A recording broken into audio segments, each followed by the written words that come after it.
Will you believe if I tell you that everything you see behind me right now is fake? Yes, it is.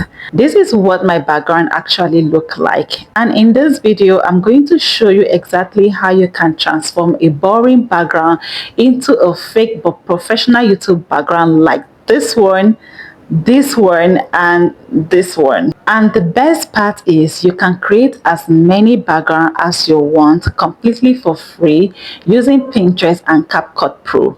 Yes, you are using CapCut Pro completely for free. You don't have to pay for any subscription. So if you don't have this app on your phone, download it right away. Pause this video, head over to your Play Store or your iOS store and download it. But if you already have it, then we are good to go. And another sweet thing is that you can do all of this without a laptop. You can do this on your iPhone or your Android phone or whatever phone you are using right now. You don't necessarily need a laptop. So let's get started. All right, the first thing you need to do is to record your video. Find a good spot in your house with good lighting. If you can't get enough lighting, sit close to a window or go outside to record. I am currently using a normal ceiling bulb light to record this video. Also, make sure you're filming against a plain wall or a simple background. If there is too much clutter behind you, something like flower jar or anything at all, it becomes really hard to get a clean and realistic looking background later. This part is very important. Next, make sure you are using a tripod when recording so your phone or camera stays steady.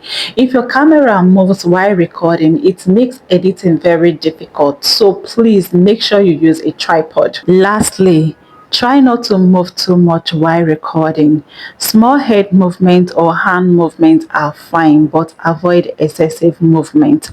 Too much movement will mess up the background later when you start editing. So keep your movement small and in front of your body. After recording your video, there is still one more important step to achieving that realistic background you see in a professional video. This is a step many people overlook, but trust me, it will save you a lot of time later.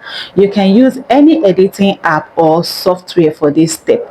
I am currently using CapCut to edit my videos. So first, import all your raw footage into your editing app and do all the basic editing like cutting out mistakes, awkward pauses or silence. Tighten up your pacing so the video flows well and color grade your video to make it look more polished and professional. You can skip color grading if you don't add it to your video normally, but one thing is that if you add the background, you won't be able to do all those basic editing like cutting out mistakes, silence, or adding color grading again without it affecting the background. So make sure you complete all your editing, and when you are done, export the video. Now, the first thing you have to do is to open your Pinterest app, and on the search bar right here, type aesthetic YouTube background. After typing, send and let it load. This is going to show you plenty of background images to choose from. Pick the one you like and download it. I think I'm okay with this background. It's cool, more like a library. Now, to download this, click on this three dots right here, then further tap on download image, and this will automatically save on your phone gallery. Now that we have gotten the picture we want to work with, the next thing is to open the CapCut app, and once it's open up, click on new project, then import the image we just downloaded, and it will load up on the timeline like this. The next step is to scroll on this editing menu, tap on aspect ratio, then select 16:9. This is perfect for YouTube videos. Once you've done that, you will discover that the background image doesn't fit the screen. So you are just going to use your finger to resize the background so that it fits the screen properly. Now let's import the video, and to do that, click on overlay, and this will take you back to your phone gallery. Select your already edited video. Now you will notice that the background image is shorter than your video. To make them equal, tap on the background image and drag the edge until it matches the length of your video. Once you've done that, the next step is to remove the background of the main image, and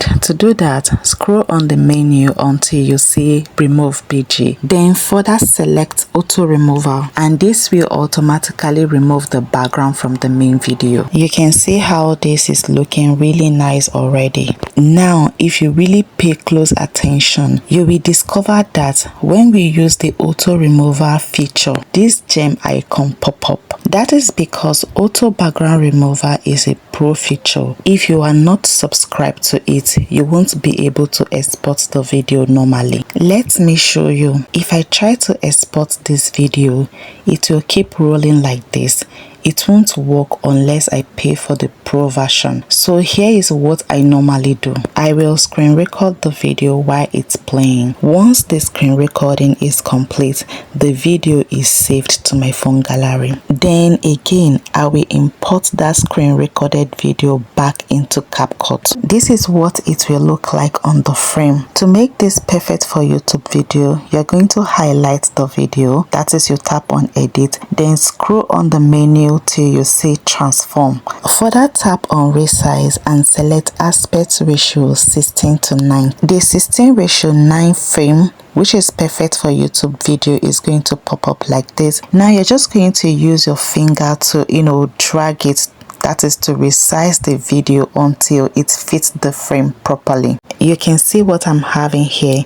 That is what you should have. After that, click on this good sign and this will take you back to the CapCut main frame. As you can see, our job is not done yet because this frame is not suitable for YouTube yet. So what we are going to do is to scroll on this menu, select aspect ratio and choose aspect ratio 16:9. You can see that the frame is now perfect for YouTube video. And also you can see the gem icon is gone. You can now export this video normally. One more thing, I usually start my screen recording a few seconds before playing the video, like 2 seconds. Really? So when I import the video again into CapCut, I cut out that extra part at the beginning by splitting and deleting it. I also do that at the end of the video. I usually leave 1 second after the video ends, so I also split and delete that part also. After all this, I will replay the video back to make sure everything looks good, everything is perfect. Once I am satisfied with my editing, I export the video and that's it. Your video is ready for upload.